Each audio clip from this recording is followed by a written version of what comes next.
इस क्वेश्चन में हमें अगेन सिंपल इंटरेस्ट और अमाउंट निकालना है, जहां प्रिंसिपल हमें 5000, रेट हमें 9% पर एनम और टाइम हमें 146 डेज दे रखा है। तो प्रिंसिपल हमें दे रखा है 5000 रुपीज़, रेट हमें दे रखा है 9% पर एनम और टाइम हमें दे रखा है 146 डेज। तो 146 डेज को ईयर में चेंज करना है, तो ईयर 1 ईयर में कितने डेज होते हैं 365, तो हम इसको 365 डेज से डिवाइड कर देंगे। फिर से बता रही हूँ, क्योंकि हमारे 1 ईयर में 365 डेज होते हैं और यहाँ पे डेज की बात कर रहा है, तो हमने इसको डेज को ईयर में चेंज करने के लिए डिवाइड कर दिया। अब इतना ईयर आ गया है, राइट। अब हम सिंपल इंटरेस्ट ईजिली निकाल लेंगे। सिंपल इंटरेस्ट का फॉर्मूला होता है P into R into T upon 100। तो P है हमारा 5000, रेट है हमारा 9% और टाइम है हमारा 146 अपॉन 365। अब जो कैंसिल होता है उसको कैंसिल कर देंगे।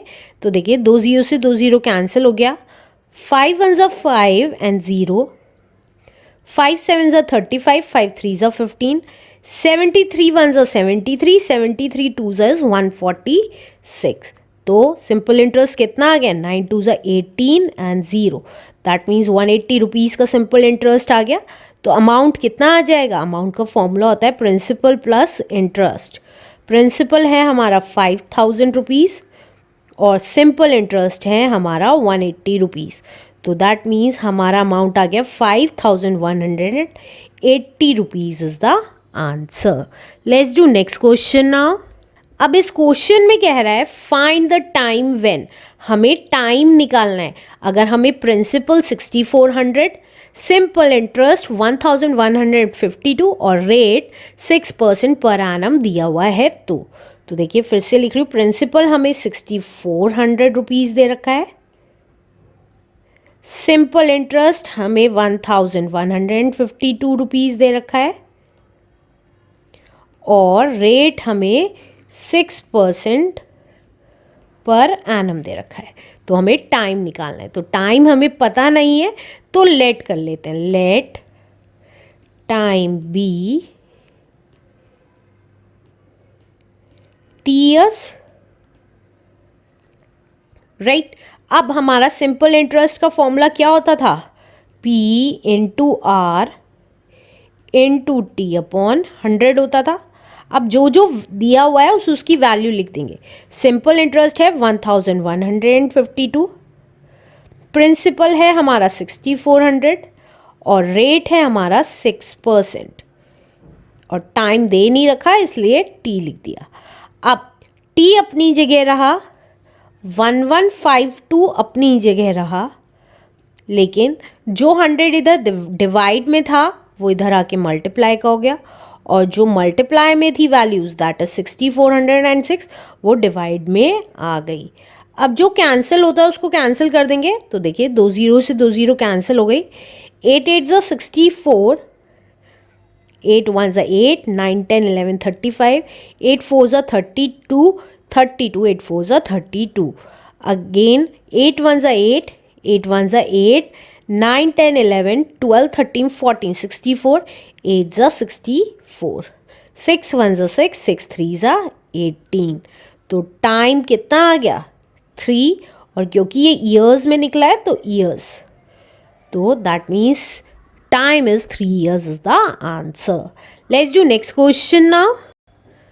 अब इस क्वेश्चन में कह रहा है फाइंड द टाइम, हमें टाइम ही निकालना है। अगर हमारा प्रिंसिपल है 9540, सिंपल इंटरेस्ट है हमारा 1908 और रेट है हमारा 8%।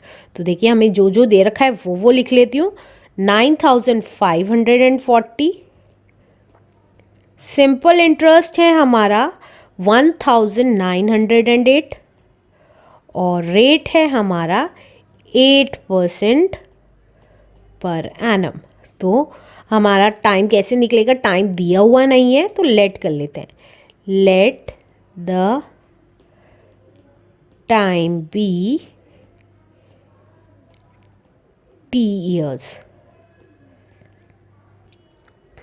अब हमारा फॉर्मूला क्या होता है सिंपल इंटरेस्ट का, P into R into T upon 100 होता है, राइट। अब सिंपल इंटरेस्ट है हमारा 1908, प्रिंसिपल है हमारा 9540, रेट हमारा है 8% और टाइम हमारा है T, राइट। अब T कैसे निकालेंगे, T अपनी जगह रहेगा, 1908 अपनी जगह रहा और जो 100 डिवाइड में था वो मल्टीप्लाई में आ गया, और 9540 जो मल्टीप्लाई में था वो डिवाइड में आ गया, और 8 भी। अब जो कैंसिल हो सकता है उसको कैंसिल कर देंगे, 0 से 0 कैंसिल हो गया। अब 2 4 ज़ा 8, 2 9 ज़ा 18, 2 5 ज़ा 10, 2 4 ज़ा 8, 2 2 ज़ा 4, 2 4 ज़ा 8, 2 7 ज़ा 14, 2 7 ज़ा 14, 2 1 ज़ा 2, 2 5 ज़ा 10। अब 3 से जा रहा है, 3 3 ज़ा 9, 3 1 ज़ा 3, 3 8 ज़ा 24, 3 1 ज़ा 3, 3 5 ज़ा 15 एंड 3 9 ज़ा 27। अब अगर आप देखेंगे 159 को 2 से मल्टीप्लाई करूँ, 2 9 ज़ा 18, 2 5 ज़ा 10 एंड 11, 2 1 ज़ा 2, 3 3 1 8 आ रहा है, तो दैट मीन्स 159 1 ज़ा 159 एंड 159 2 ज़ा 318। तो टाइम कितना आ गया, 5/2। अब क्योंकि ये इम्प्रॉपर फ्रैक्शन है तो हम इसको मिक्स फ्रैक्शन में चेंज कर देंगे, तो 5 को 2 से डिवाइड कर देंगे, तो 2 2 ज़ा 4, 1 बच गया। तो हम इसको क्या लिख सकते हैं, 2 होल 1/2 ईयर्स भी लिख सकते हैं। तो हमारा टाइम पता चल गया, 2 होल 1/2 ईयर्स आएगा answer. Let's do next question now.